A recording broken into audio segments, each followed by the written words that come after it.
Pitch. Roman drives one high and deep and gone! What does it take to survive the final stretch of the MLB season?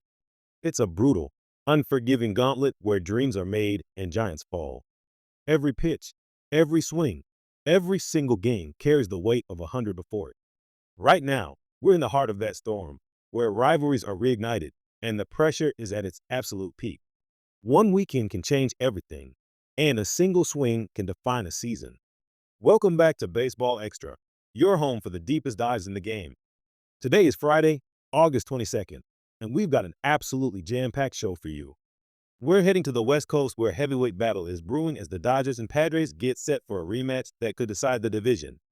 Then, we'll travel to the Bronx for the latest chapter in the most storied rivalry in sports, where rookie Phenom is making a name for himself. And we'll shine a spotlight on a dark horse in the Al Central that is making a ferocious late-season charge. The final weeks of the MLB pennant race are upon us, and you won't want to miss a second of this. Let's get right into the action. Let's set the scene. Just 1 week ago, the San Diego Padres were riding high. They rolled into Dodger Stadium on a 5-game winning streak, holding a 1-game lead in the NL West. With a roster loaded with talent after an aggressive trade deadline, it felt like this was their moment, their chance to finally step out of the Dodgers' long shadow and take firm control of the division. The baseball world was watching, wondering if the perennial powerhouse Dodgers were finally vulnerable. But then, the weekend happened. It was a brutal awakening. The Dodgers didn't just win, they dominated. They swept the Padres, and in a flash, the narrative completely flipped. Clayton Kershaw, the timeless legend, did what he always does when the lights are brightest. He delivered. The Dodgers' offense came alive, and they sent a resounding message to the Padres and the rest of the league. The NL West still runs through Los Angeles. That series was a masterclass in reasserting dominance, reminding everyone why they were the preseason favorites. So, how do you respond after a blow like that? For the Padres, the answer was to get right back up. They didn't sulk, they went to work. This past week, they took on the San Francisco Giants, and after that humbling weekend, they showed some serious resilience.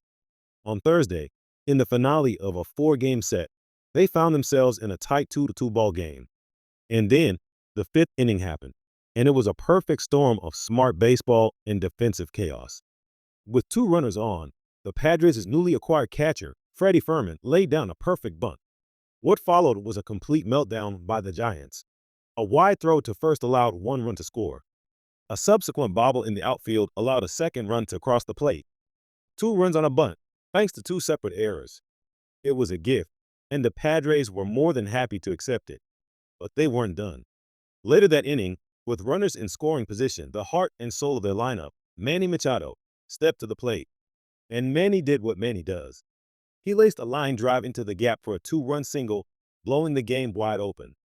The Padres would go on to score 6 runs that inning, eventually winning 8-4 and securing a crucial series victory. That is the response of a championship-caliber team. Meanwhile, the Dodgers had a surprisingly tough week in the high altitude of Coors Field against the Rockies. They dropped 2 of the first 3 games, and even their superstar Shohei Ohtani looked human, getting knocked around on the mound and taking a comebacker off his leg. But just when it looked like they might stumble, they reminded us of their own resilience. In Thursday's finale, with Ohtani getting a scheduled day off, the Dodgers' offense wasted no time. Mookie Betts started the game with a walk, and the very next batter, Freddie Freeman, ambushed the first pitch he saw, sending it screaming into the right center field gap for a 2-run homer. Just like that, 2 batters in, the Dodgers had a lead they would never give up, cruising to a 9-5 victory and maintaining their 1-game lead in the division. Which brings us to tonight. The stage is set for round 2. This time, the battleground is Petco Park in San Diego. The Dodgers versus Padres rivalry is about to add another explosive chapter. The atmosphere is going to be absolutely electric. Tonight's pitching matchup is a story in itself. Former teammates Blake Snell and Yu Darvish taking the mound against each other. Ohtani is expected back in the lineup for the Dodgers, but the Padres have one of the best home records in all of baseball. This series is about more than just a game in the standings. For the Padres, it's about revenge. It's about proving that the sweep at Dodger Stadium was a fluke and that they belong in the conversation of baseball's elite. For the Dodgers, it's about proving that they are still the kings of the West and putting this race to bed. This is playoff baseball in August, and we are here for all of it. Now, let's shift our focus from the West Coast to the most storied rivalry in baseball, Yankees versus Red Sox. Anytime these two teams meet, there's a special kind of energy, a tension you can feel through the screen. And on Thursday night in the Bronx, that rivalry added a new name to its long and legendary history. The Boston Red Sox have been surging, and they called up one of their top prospects, a power-hitting outfielder named Ahaxian Garcia. Now, because of his unique first name, he's earned one of the best nicknames in baseball, the Password. And get this, his brother, who is also a prospect in the Red Sox system, is known as the Username. You can't make this stuff up. While the Password didn't get into Thursday's game, another Red Sox rookie stole the show. His name is Roman Anthony, and he is quickly becoming a star.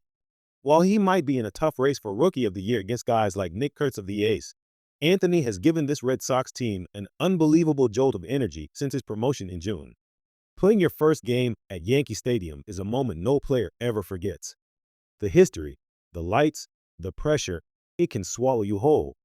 But Roman Anthony didn't just survive. He thrived. In the sixth inning, with the Yankees clinging to a 3-2 lead and 2 runners on, Anthony stepped up to the plate. He delivered a clutch, game-tying RBI single, his first big moment in the Bronx. The Red Sox would later take a 4-3 lead, but the game was still hanging in the balance. Then came the ninth inning. With a runner on, Anthony came to the plate again. This time, he left no doubt. He crushed a fly ball deep to right field, a no-doubter that landed in the second deck. A 2-run bomb to silence the Yankee Stadium crowd. It was a signature moment, the kind of play that announces your arrival to the world. That homer broke the game open, leading the Red Sox to a 6-3 victory. For Red Sox fans, it was a glimpse of a very bright future as they pulled within half a game of the Yankees for the top spot in the AL wild card race. These Yankees-Red Sox highlights are more than just a regular season game. This is a battle for playoff position, and with a rookie like Roman Anthony playing like a seasoned veteran, the Red Sox look like a team that is ready for the fight. This weekend series just got a whole lot more interesting. But the drama isn't just confined to the coastal powerhouses. Over in the American League Central, a team that was left for dead is making a stunning comeback. Let's talk about the Kansas City Royals. Just last year, we saw the Detroit Tigers get red hot at this exact time and storm their way into the playoffs. Well, it looks like we might have another El Central surger on our hands. As recently as early July, the Royals were a season worth 7 games under 500. Most people had written them off. But since then, they have been one of the hottest teams in all of baseball. They made some key moves at the trade deadline, signaling they were going for it, and their phenomenal pitching staff is finally getting the run support it deserves. And at the heart of that offensive explosion is first baseman Vinny Pasquantino. He has been on an absolute tear. Entering Thursday's game against the Rangers, he had already homered in 3 straight games. And in the 5th inning, with the game tied at 4, he did it again. Pasquantino launched his 26th home run of the year, a go-ahead shot that gave the Royals a lead they would not lose. It was his 15th home run this season that has given his team the lead.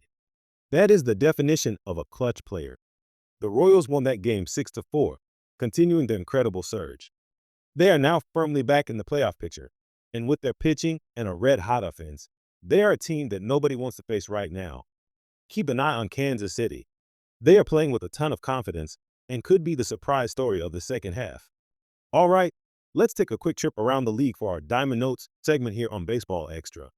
First up, the Milwaukee Brewers just became the first team in baseball to reach 80 wins this season. They took down their rivals, the Cubs, 4-1, thanks to a 2-run homer from Bryce Terang and Trevor McGill's 30th save. The Brewers just keep winning, quietly positioning themselves as a serious contender in the National League. Over in the nation's capital, Nationals rookie James Wood continues to impress, hitting his 26th homer of the season in a 9-3 rout of the Mets. The future is looking bright for Washington. In Minnesota, Oakland A's catcher Tyler Soderstrom is making history. He went 4 for 4, extending his career best hitting streak to an incredible 19 games as the A's completed a 3-game sweep of the Twins. That's a phenomenal achievement for the young star on a rebuilding team. And how about this for a comeback story? Craig Kimbrell is back. The 9-time All-Star and future Hall of Famer has reportedly signed a major league deal with the Houston Astros. After a bizarrely short stint with the Braves earlier this season, where he pitched one single scoreless inning before being let go, Kimbrel and his perfect 0.00 era will now join the Astros' bullpen for their playoff push. This could be a huge, low-risk, high-reward move for Houston. Some prospect news from Tampa Bay. The Rays have called up shortstop Carson Williams, one of the top prospects in baseball. Williams hit 23 homers and stole 22 bases in Triple-A this year. He gets the call after Ha-Seong Kim was placed on the injured list with back tightness. Finally, some tough news out of Atlanta. The Braves announced that their all-star third baseman, Austin Riley, underwent season-ending core surgery. That is a devastating blow to a team with World Series aspirations. Riley is expected to be back for spring training next year, but his absence will be deeply felt in their lineup down the stretch. And that just about does it for us today, here on Baseball Extra. What a week of baseball it has been, and the weekend is shaping up to be even more exciting. Don't forget, there's a ton of free baseball on MLB.tv this weekend to celebrate their 23rd anniversary, so be sure to check out the full schedule. The MLB pennant race is heating up. The Dodgers versus Padres rivalry is reaching a fever pitch, and the Yankees-Red Sox highlights are sure to be must-see TV. We are in for an incredible finish to the season. We'll be back on Monday to recap all of the weekend's action. If you enjoyed this deep dive and want to stay up to date with everything happening around the league, make sure to hit that like button. It really helps the channel out. And if you haven't already, please subscribe to Baseball Extra so you never miss an episode. Thank you so much for watching. Enjoy the games this weekend, and we'll see you next time.